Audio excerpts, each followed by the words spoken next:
දෙවිවරුන්ට රැවටිච්ච නැති මිනිස්සු. එහෙම නෙමෙයිද මැරෙන්න ඕන? වෛරය, ක්‍රෝධය, ඉඩකඩම් හරි ප්‍රශ්නනේ ගෙවල් වල. පුදුම ඊර්ෂ්‍යාවක් නේ තියෙන්නේ. මේ පන්සලේ සිල් ගන්නවද? බණමඩුවේ. මම මේ දොස්පරොස් එහෙම කියනව නෙමෙයි. බකිරිය අම්මලා කිරිය අත්තලා හරි ඊර්ෂ්‍යයි. මෙහෙත් ඉන්නවද අර මහා උපාසකා? මම දොස්පරොස් කියනව නෙමෙයි හොඳේ. ඔය එක කිරියත්ත කෙනෙක් ආවට වඩා වේගෙන් ආපහු යනවා උදේ. මං අහුව කොහෙද යන්නේ? කියපු විදිහටම කියන්නද? අරක අතන ඉඳගෙන කිව්වා. කවුද? අනේ වෙන කෙනෙක් ඇවිල්ලා උන්ද හේතු වෙන කනුවට හේතු වෙලා. ගත්තේ නෑ සිල්. අනේ අට සිල් දස සිල් කියලා කියන්නේ කන එකක්ද බොන එකක්ද කියලාවත් දන්නේ නැහැ. ඇවිල්ලා ඉඳ ගන්නවා. මූණක් බලලා hina වෙන්නේ නැහැ නේ සිල් ගත්තාම. එන්න ගන්නවද hina වුණා කියලා. බුදුවරු කොහමද ඉගන්නේ? hina වෙන්නලු කතා කරන්නලු. කවුද ඔය ඉගන්නේ? බුදුවරු. මෙහෙ බණමඩුවේ නම් නැතුව ඇති. සමහරක් බණමඩු තියෙනවා මේ ජූනියර් සීනියර්ෂිප් එක බලනවා. අර පරණ කිරියම්මලා කිරියත්තලා උන්දලා ඉදලක්වත් අල්ලන්නේ. උන්දලා තමයි ගරු. වත්තන්න පරිපූර්ණෙන්ති සීලන්න පරිපූර්ණත. වත පුරන්න නැතුව කවදාවත් සිල් පුරන්න බෑ. පුරුදු වෙන්න. මොක නැත ජීවිතේ ඉගෙන ගන්න. ඔය මම මේ හරි පහසු වෙන ටිකක් කියන්නේ හොඳේ. අර ගේන බඩු අඩු කරගන්න. මම මේ වෙන කතාවක් මේ කියන්නේ. අර මේක දන්න හින්දා. ඔය සිල් මුදවලා උදේ යනකොට මූණ දෙක වෙලා. ඇයි කියලා අහනකොට උණු වතුර බෝතලෙ පිදිලා. ගේන බඩු අඩු කරගන්න ඕනේ. හරි පරිස්සමට හොඳේ. ඔය ගෙදර තියෙන සේරම උස්සගෙන එන්න එපා. ඔය කොළඹ පැත්තේ බණකට ගිහිල්ලා ඉන්නකොට එක කිරියම්ම කෙනෙක් ඉන්නවා. මේවා ඉතින් මේ වැඩිපුර සිල් ගන්න කිරියම්මලා හින්දා කිරියම්මලා ගෙවුව තමයි පේන්නේ. මේ දැන් මෙතනත් පේන්නේ නැද්ද මේ කුලගණ සමිතිය වාගේ. තාත්තලා තුනයි. ඔය එකර අපේ අම්මලාගේ තියෙනවනේ අර කරහරහ දාන පොඩි පොකට් එක. අර පොඩි පොඩි අයිටම් දාගෙන ඉන්නේ. මුන්ද මේකට අත තියාගෙන ඉන්නවා. චලං ගාලා හැනවා වදිනකොට. බලනකොට රත්තරන් බඩු ටික දාගෙන ඇවිල්ලා. බයට අය මොන සීල්ද? අරකේ අත මං කිව්වා ඕකම භාවනාවට ගන්න. ඒ උන්දගේ හිත වෙන කොහාටවත් යන්නේ නැහැ. එතනමනේ. එහින්දා පුරුදු වෙන්න සිල් ගන්නකොට. සිල් ගන්න හම්බෙන්නේ හරිය හම්බෙන්නේ. එහෙම සේරටම සිල් ගන්න බෑ. එකට සංසාරේ හොඳ පුරුද්දක් තියෙන්න ඕනේ. දැන් මේ තරුණ මහත්තුරු මේ බණ කියවන්නේ. දැන් මට ආරාධනා කරන්නෙම තරුණයෝ. මේ දඩබ්බර තරුණයෝ. මේ ඒ ගෙවල් වල අම්මලා කතා කරලා කියනවා හාමුදුරුවනේ අපිට හිතා ගන්නවත් බෑලු. කොල්ලට මොකද වුනේ කියලා. ඇයි ඒ? මේ හිටියඩිය බණ ලෑස්ති කරනවා. තරුණයන්ට තේරෙනවා තේරුම් ගන්න ඕන මොකක්ද කියලා. මං මේ වෙනකන්වත් කිව්වද රුපියල් 100ක් වියදම් වෙන වැඩ. පින් සල්ලිත් එක්ක කරන්න බෑ. පුළුවන්ද? බෑ. මේක මිනිස්සුන්ගේ ආදරයත් එක්ක කරන්න ඕන එකක්. අපි හදන්න ඕනේ. අපේ ඉවසීම තුළින් ඇති වෙන්නේ මොකක්ද? අනේකට ගරු කරන චරිතයක් පුරුදු වෙන්න.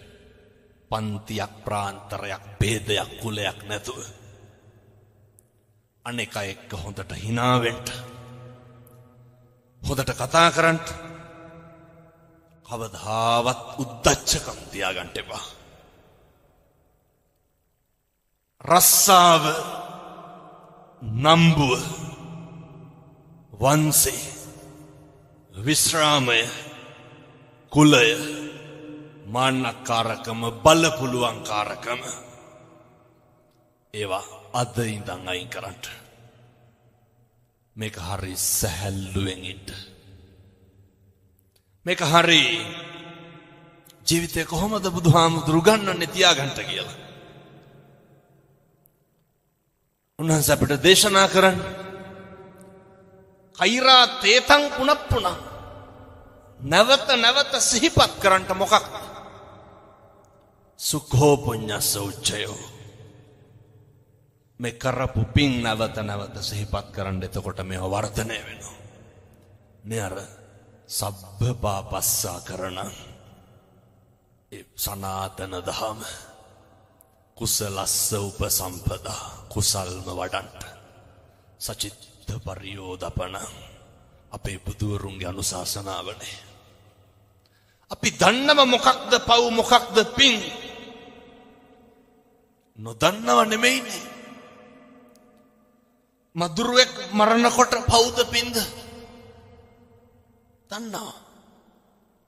පව්. කෙනෙකුට බනිනකොට පව්ද පින්ද? කුණුහරුප කියනකොට පව්ද පින්ද? පව්. අපි අය මිනිමරන්නේ නැනේ. ඕවනේ අපි අතින් වෙන්නේ. දැන් ඔය ඉරිසියාව කොච්චරද කියනවා නම් මේවා නම් හෙට ඉඳන් කියන්නවත් එපා.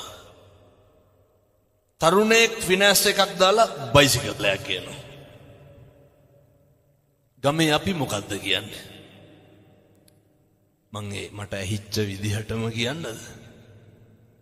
අපූර්වට කියනවනේ දැන් ඕක ගෙනාවට කොහොමද ගෙවන්නේ? එක ගෙනාවේ වෙන කොල්ලෙක් නේ.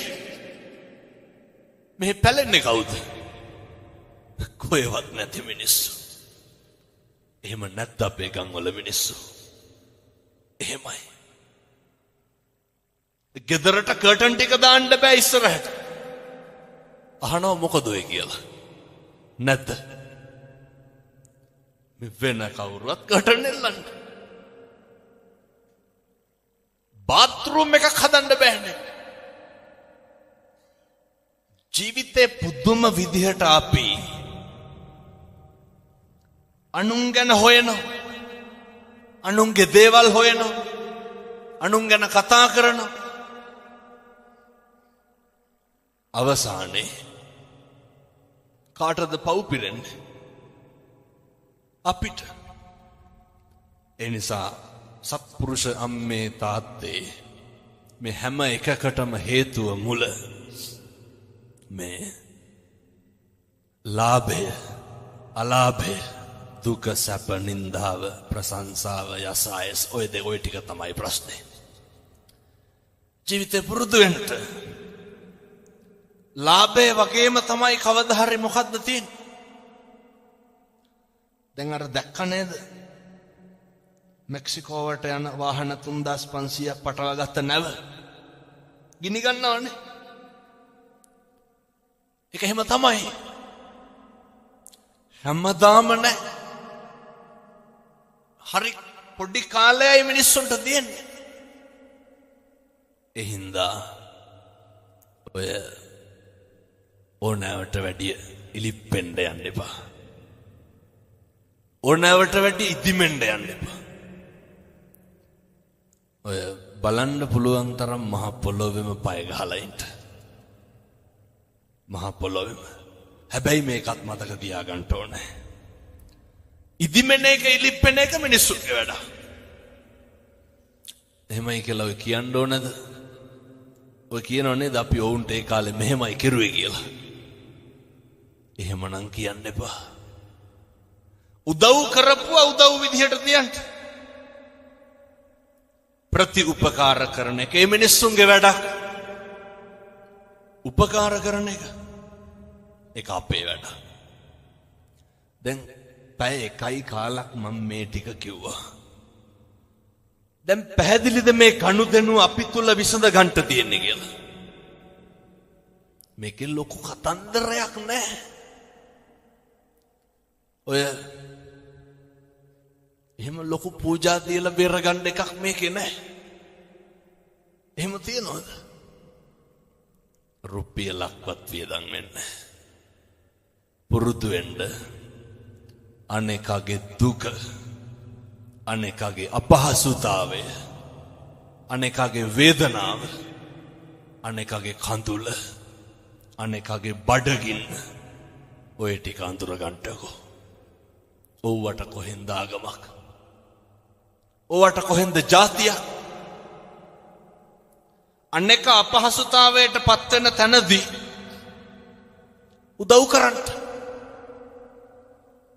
අනේකගේ පීඩනය දැකලා කරුණාව දක්වන්න. ඔය පලිගන්න එහෙම යන්නේ නැහැ. අපි දන්නවා ගෙවල් දොරවල් වල අපි කියපු මොකක් හරි එකක් අහන්නේ නැතුව කෙනෙකුට වරදිනවා. අපි දුක් වෙනවද සතුටු වෙනවද? මොකක් කියලාද සතුටු වෙන්නේ? ඕන් අපි කිව්ව ඇහුවේ නැහැනේ. දැන් කරගත්තාවේ කියන්නත්. ඇයි එච්චර කුරිරු වෙන්නේ? ඕකය තියාගන්න එපා. ඒක වරදිනවනේ මිනිස්සුන්ට. හෙට අපිට වරදින්න පුළුවන්. නිරන්තරයෙන් හිතන්න මේ ලෝකේ හැම එකක්ම වෙනස් වෙනවා. පැහැදිලිද මේ අම්මලාට තාත්තලාට මම කියන එක? මම මේ හරි කරුණාවෙන් පින්නතුනේ මේ ටිකද කියන්නේ.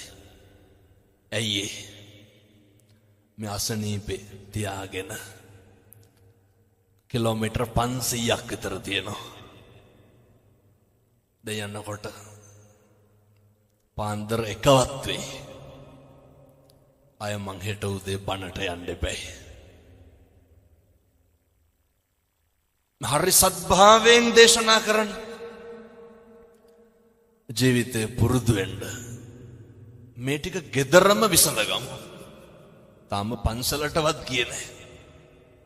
පවුල් මොනවා වගේද තියෙන්න ඕනේ? පන්සල් වාගේ. පවුල් පන්සල්නේ. අම්මා තාත්තට ආදරය කරන්න. තාත්තා අම්මට ආදරය කරන්න.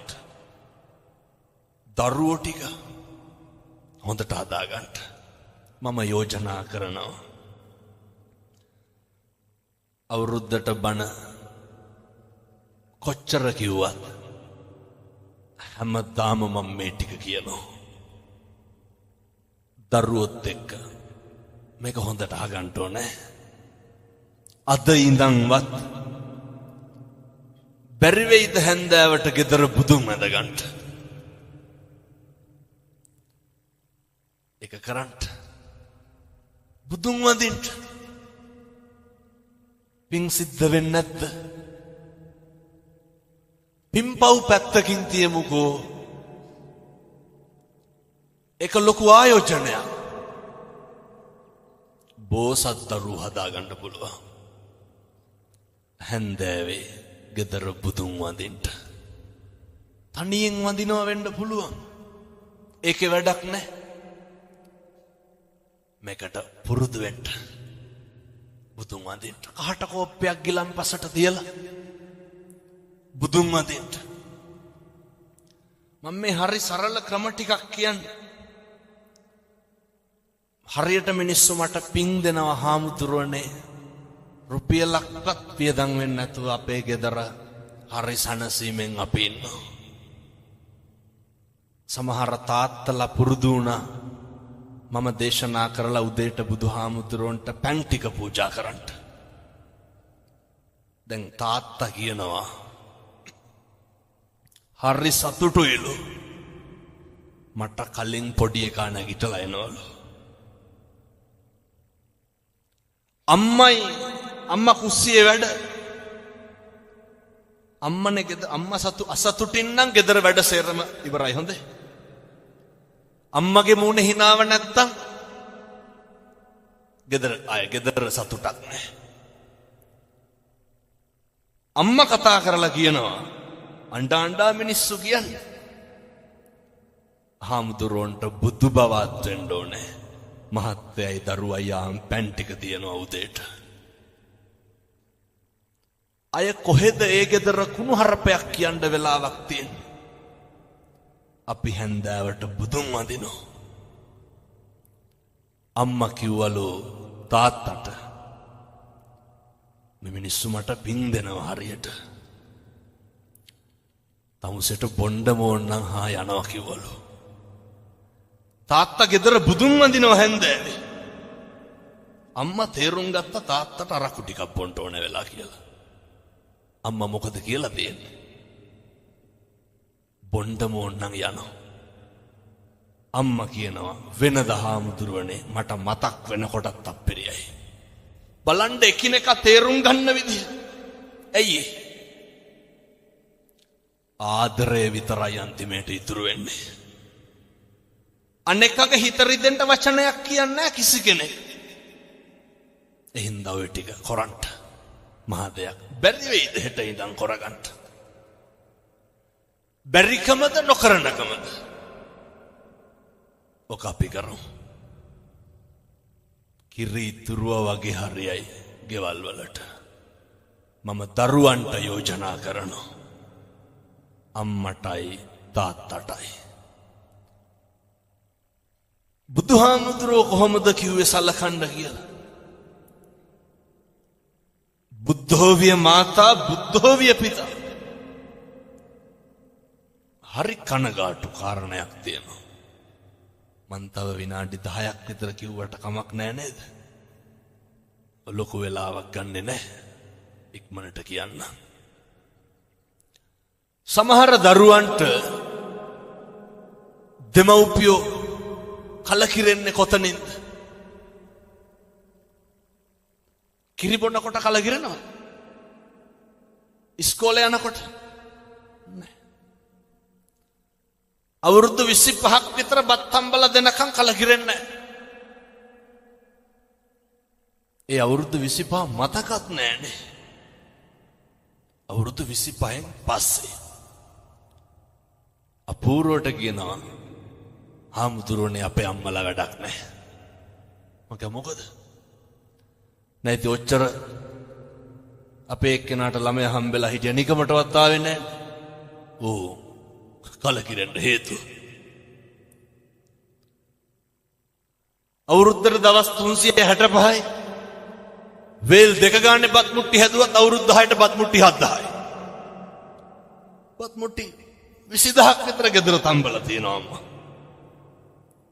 අම්මා තාත්තා කලකිරෙනවා මොකටද?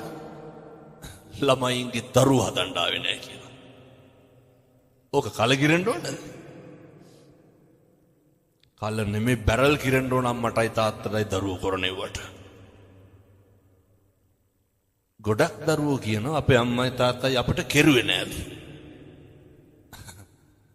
මගෙන් ඇහුවොත් නම් මං කියනවා කරපු හැටි. එහෙම කියන්නේ හුලම් බීලාද? ඔය පූජානන්දට වහන්න. මේ පැතිවල ළමයි එහෙම නැතුව ඇති මං කියන්නේ බොහෝ පැතිවල එහෙමයි. එහෙනම් මම අර මුලින්ම කිව්වේ හැම එකක්ම වෙනස් වෙනවා. හැබැයි අම්මයි තාත්තයි හොඳට බලා ගන්න. අම්මගේ තාත්තගේ ආශිර්වාදය හරි වටිනවා. අර මේ තරුණ උදවිය නම් අහලත් ඇති මම අර නිතර කියනවා සමාජ මාධ්‍යවල බණ කියනකොට අම්මා කිව්වොත් බුදු වෙන්නත් පුළුවන්. බැරිද?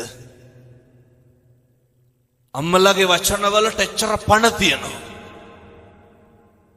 ඒ හින්දා මතක තියාගන්න ඕනේ. හරි ආදරෙන් අම්මයි තාත්තයි බලාගන්න. උණු වතුර ටික උණු කරලා නාවන්න. මෙහෙම කියනකොට සමහර දරුවෝ කියනවා අපේ අම්මටයි තාත්තටයි තාම පුළුවන් කියලා. කියන්නේ නැද්ද? මරුණාම මල කඳම් බදාගෙන අඬලා වැඩක් තියෙනවා.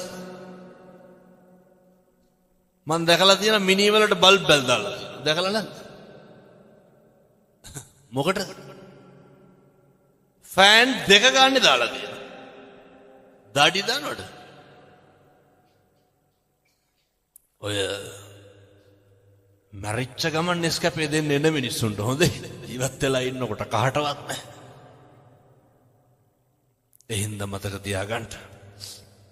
ඔය මරුණාම මිනිහේ පවුඩර් ගාලා තේරුමක් නැහැ. ඉන්නකොට ගන්නට. බුදුහාමුදුරුවෝ කියනවා වතුර ටික උණු කරලා නාවන්ටලු. සුවඳ තෙල් ගල්වන්නලු කාගේද? අම්මගේ තාත්තගේ. සම්බාහනය කරන්නලු. පැද්දක් උණු කරලා වඳින්නලු. තරුණයෝ දැකලා නැද්ද ඔය බයිසිකල් වලට වඳිනවා? ගණ්ඩ කලින් වඳිනවනේ. මොකටද ඉන්දියාවේ ජපානයේ යකඩවලට වඳින්නේ? නරකද අම්මටයි තාත්තටයි බැඳලා එළියට බැස්සන. ඒ ආශිර්වාදය හරි වටිනවා. ඒ හින්දා මතක තියාගන්න. ගෙවල් දොරවල් වල ඉන්නකොට අම්මට තාත්තට හොඳට සලකන්න. දරුවෝ කොහොම සැලකුවත් කමක් නැහැ. දරුවන්ට මෛත්‍රී කරන්න හොඳේ. ඇයි ඒ මෛත්‍රී කරන එකේ ආනිසංසය කාටද? ඒක හරි තියනවනේ. නැත්තම් සලකන්නේත් නැහැ. පිනකුත් නැහැ. හිත හදාගන්න. මේ විදිහට ජීවත් වෙන්න. මේ අම්මලාට තාත්තලාට මේ තරුණ මහත්තුරුන්ට පිං සිද්ධ වෙන්න. සෝවිසි අනන්ත බුදු ගුණේ බලයෙන් ශක්තිය ධෛර්යය ලැබේවා. සාදු සාදු සාදු. නිරන්තරයෙන්ම බුද්ධ වත හොඳට කරන්න. දැන් මේ පන්සල තියෙනවනේ. අපේ හාමුදුරුවෝ නොහිටින්න මේවා කරන්න පුළුවන්ද?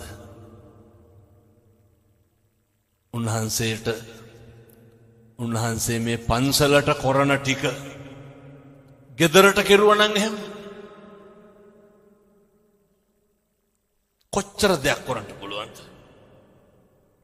කවදාවත් කටක් කරලා සිවුරක් දරාගෙන ඉන්න කෙනෙකුට වචනයක් නම් කියන්න එපා. අපි දන්නවා මිනිස්සු ඔය වඳිනත් දෙකෙන්ම තමයි බෙල්ල මිරිකන්නේ.